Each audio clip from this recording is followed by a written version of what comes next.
الببغاء من الطيور اللي عندها قدرة غريبة إنها تقلد أصوات كتير، مش بس صوت الإنسان لكن كمان أصوات تانية زي رن التليفون، ضحك أو صوت سيارات. وطريقة إصدار الصوت عنده مختلفة تماما عن الإنسان لأن عنده عضو اسمه السيرينكس مسؤول عن إنتاج الصوت مش الحنجرة زي عندنا. والسيرينج ده بيليه يتحكم في الصوت بدقة عالية جدا، يقدر يرفع النغمة يوطيها ويكسر الصوت ويقلد ضحكة أو حتى بكاء، وده السبب اللي بيخلي صوته أحيانا شبه صوت الإنسان جدا لدرجة تخليك تفتكر أنه بيتكلم، لكن الحقيقة أن الكلام عنده مش نفس كلامنا، مش تفكير ولا تركيب جمل، هو بيكرر الكلمات والأصوات اللي سامعها بشكل مضبوط كأنه عنده تسجيل صوت في دماغه، وكل ما يسمع صوت معين كتير بيحاول يقلده. كمان بيقلد مش بس الأصوات لكن طريقة النطق ونبرة الصوت عشان يتواصل مع اللي حواليه. في الطبيعة الببغاء عايشة في جماعات وبتتواصل بأصوات مختلفة، كل صوت له معنى ورسالة زي التحذير أو الوداع أو التعبير عن الفرح أو الغضب. ولما الببغاء يعيش مع الإنسان بيعتبره جزء من الجماعة، فبيحاول يقلد صوته ويرد عليه بنفس الطريقة. عشان كده لما تبص على ببغاء بيتكلم هتلقيه بيقلد صوتك مش بس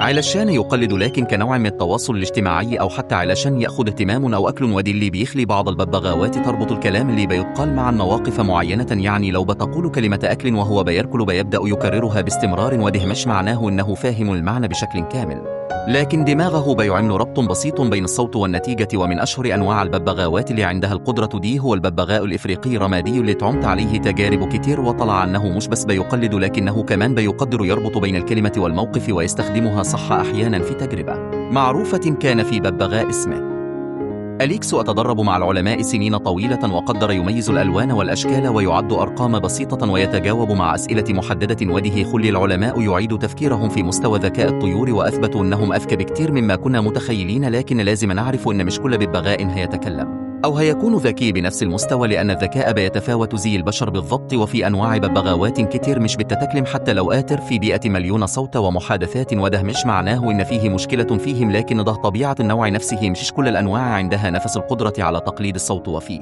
عوامل كتير بتأثر زي العمر والبيئة والاهتمام اللي بيأخذه الببغاء من صاحبه وكمان صحته النفسية، لأن الببغاء كائن حساس جدا. لو آتساب لوحده لفترات طويلة ممكن يبدأ يقلد أي صوت حتى لو مزعج، أو يبدأ يصرخ ويكرر كلمات غريبة كنوع من التعبير عن الوحدة أو الملل أو التوتر. وعشان كده لازم اللي بيقرر يربي ببغاء يكون عارف إن الكلام مش الهدف في حد ذاته، لكن الهدف أن الطائر يكون سعيد وصحته كويسة وقادر يعيش حياة اجتماعية سواء مع الإنسان أو مع طيور تؤنية. وكمان لازم نعرف أن قدرة الببغاء على الكلام مش سحر ولا معجزة، لكن نتيجة تركيب دماغه الفريد وعضو السيرينكس المعقد اللي بيليه يتحكم في الصوت بدقة، وعلاقته الاجتماعية مع البيئة اللي حواليه كلها بتتضافر مع بعض علشان تظهر القدرة دي. وعشان كده الببغاء بيعتبر واحد من أغرب وأذكى الطيور اللي عايشة مع الإنسان، واللي بتقدر تقلد كلام البشر بطريقة مقنعة جدا. ولو بصينا له مش بس ككائن بيكرر كلام لكن ككائن واعي بطريقته الخاصة، هنقدر نفهمه ونحترمه أكثر. الحقيقة الكلام ده طويل ومعقد، لكن لما نفهمه هنلاقي فيه حاجة مذهلة في قدرة الببغاء على الكلام والربط والذكاء اللي بيظهره في مواقف كتير. وده بيلينا نعيد تفكيرنا في علاقة الإنسان بالطبيعة وبالحيوانات اللي حوالينا، وإذا ممكن نتعامل معهم بفهم واحترام مش بس علشان جمالهم لكن علشان ذكائهم وقدرتهم على التواصل. وكمان لازم نعرف إن تدريب الببغاء على الكلام محتاج صبر ووقت ومثابرة، ومش كل واحد يقدر يعمل ده بسهولة. لازم يكون فيه اهتمام كبير ورعاية كويسة عشان الطائر يحس بالأمان والراحة ويبدأ يرد بالكلام أو الأصوات اللي حواليه. وده ممكن يدي متعة كبيرة لصاحب الببغاء ويحس أنه عنده صديق بيتكلم وبيفهم. ولو حاب تعرف أكثر عن قصص وأمثلة للببغاوات اللي قدرت تتكلم أو تستخدم كلامها في مواقف معينة تقدر تكتب لي وأنا هجيب لك قصص ممتعة أكثر عن الببغاوات وحكاياتها مع الإنسان. القدرة دي مش معجزة ولا سحر، لكنها نتيجة دماغ ذكي وعضو صوتي معقد وحياة اجتماعية مبنية على التواصل بالأصوات. الببغاء مش بيفكر زي الإنسان لكنه بيحس ويربط ويتعلم بطريقته، وده اللي مخليه من أغرب وأذكى الكائنات اللي عايشة معانا. لو بصينا له مش ككائن بيتكلم لكن ككائن واعي هنفهمه أكتر ونحترمه أكتر. تدريب الببغاء على الكلام محتاج صبر ومثابرة واهتمام، مش بيجي في يوم وليلة.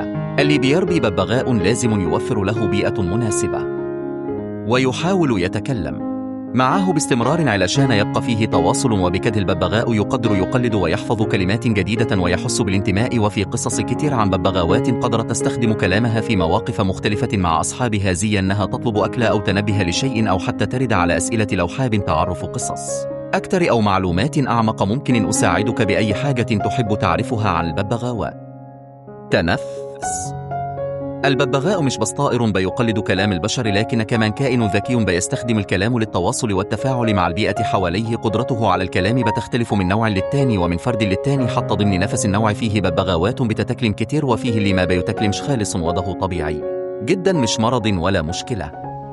في الطبيعة الببغاوات بتستخدم أصوات معقدة علشان تتواصل مع بعض، بتبعت تحذيرات وتنبيهات. أصوات بتعبر عن مشاعر زي الغضب أو الفرح أو الخوف، ودي كلها مهارات صوتية معقدة وبتحتاج دماغ ذكي وحاسة سمع قوية. لما بيتربى ببغاء مع الإنسان بيحاول يدمج نفسه في المجموعة ويقلد الأصوات اللي حواليه، وده بيعزز قدرته على الكلام وتقليد الأصوات. وده بيلينا نشوف ببغاوات بتتكلم كلام واضح وأحيانا بتستخدمه بشكل مناسب مع الموقف. تجربة ببغاء ليكس العلمية كانت واحدة من أشهر التجارب اللي أثبتت إن الببغاوات عندها ذكاء حقيقي مش مجرد تقليد. ليكس كان قادر يميز ألوان مختلفة ويفرق بينهم ويعد أرقام بسيطة، ودي مهارات بتدل على قدرة تفكير مختلفة عن مجرد التقليد.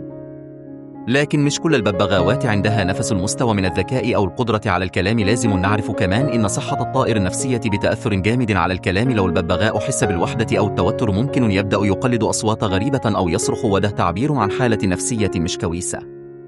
عشان كده لازم اللي بيربي ببغاء يكون صبور ويهتم بيه ويبني معاده علاقة تواصل قوية علشان الببغاء يحس بالأمان ويبدأ يقلد الأصوات والكلام اللي حواليه، وبيدي متعة كبيرة لصاحبه. الببغاء بيحتاج كمان حياة اجتماعية سواء مع البشر أو مع طيور تأونية، لأن الوحدة ممكن تسبب له مشاكل نفسية وكلامه بيقل لو ما فيش تفاعل. في أنواع ببغاوات مش بتتكلم حتى لو عاشت مع الإنسان، وده بيختلف من نوع للتاني ومن فرد للتاني. التدريب على الكلام محتاج صبر ووقت واهتمام مستمر، مش حاجة بتحصل في يوم وليلة، وده مهم جدا لكل اللي ناوي يربي ببغاء. لو حبينا نبص للببغاء من ناحية تانية هنلاقيه كائن ذكي جدا وواع بطريقته الخاصة. بيحسب العالم حواليه وبيعرف يربط بين الأصوات والمواقف وبيتعلم بطريقته، وده اللي مخليه من أذكى الطيور الموجودة معانا.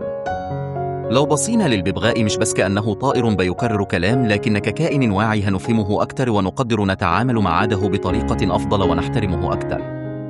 في قصص كتير عن ببغاوات قدرت تستخدم الكلام في مواقف مختلفة مع أصحابها، زي أنها تطلب أكل أو تنبه لشيء أو ترد على أسئلة بسيطة، والقصص دي بتبين ذكائهم الفريد.